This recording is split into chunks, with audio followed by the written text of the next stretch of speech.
Now that we're done with cranial nerves and the neurological test, we can move on towards the third portion of it by testing his deep tendon reflexes. As I just mentioned, the coordination, the balance, the gait, all of it was adequate. That's one thing that we always want to assess with our patients is their motor function.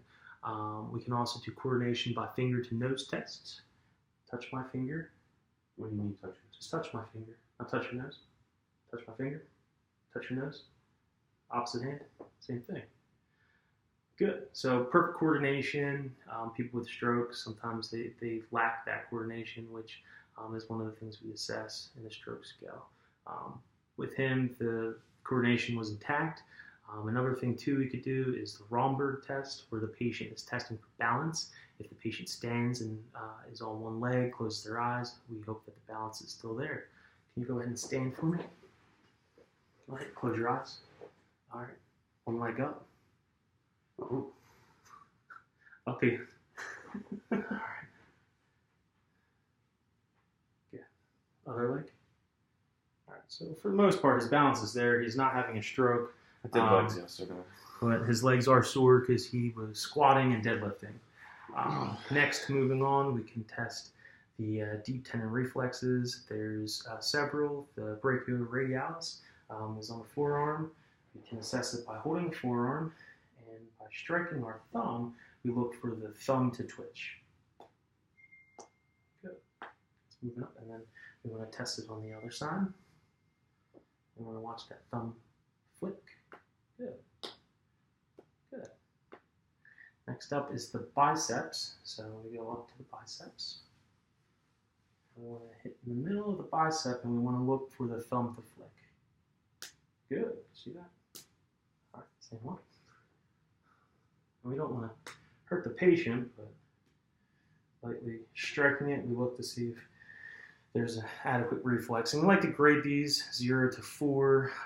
His is at about a 2. 2 is normal. 1 would be a little hypoactive, but 2 is normal. 3 would be brisk, somewhat normal. So, moving lower, we can go ahead and sit back. We can assess the quadriceps, and that is basically the patellar. So if you hold behind the knee and strike at the knee, yep, and his leg goes forward. This way. Relax. Good. Good. Oh, wow. You okay? Yeah. And then if we hold down at the ankle, we can then do the Achilles. And the way we do that is basically holding the lower portion of the foot and striking against the Achilles tendon. You want to look for the foot to flip forward. Good. Good. Good. That's crazy. Yeah, you know that. All right, same thing over here. All right. And you look for that big toe, and it's moving up. So his are about a 2+. And I forgot to do the tricep one, so let's go back here. And the way we would do this is basically holding it up like hangman, like this. We want to strike on the back of the tricep and hope for the arm to flick up. Yep. Yep. Good. You see that? Yeah. And then we'll do this side too. Let it dangle down. Is it dangling? Mm. Dangle down. Mm. All right. Good. See? Yep.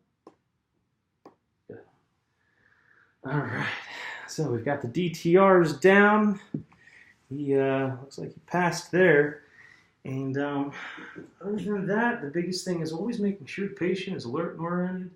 If anything seems out of the normal, then obviously it would warrant a stroke workup too, such as facial droop, if they're not aware of their surroundings, not aware of the situation, and then obviously if their coordination and balance is off, if they've got expressive aphasia, if they're unable to talk, speak, or there's a droop, or they're just not able to get their words out clear, these are signs that would warrant a neurologic exam and a further assessment.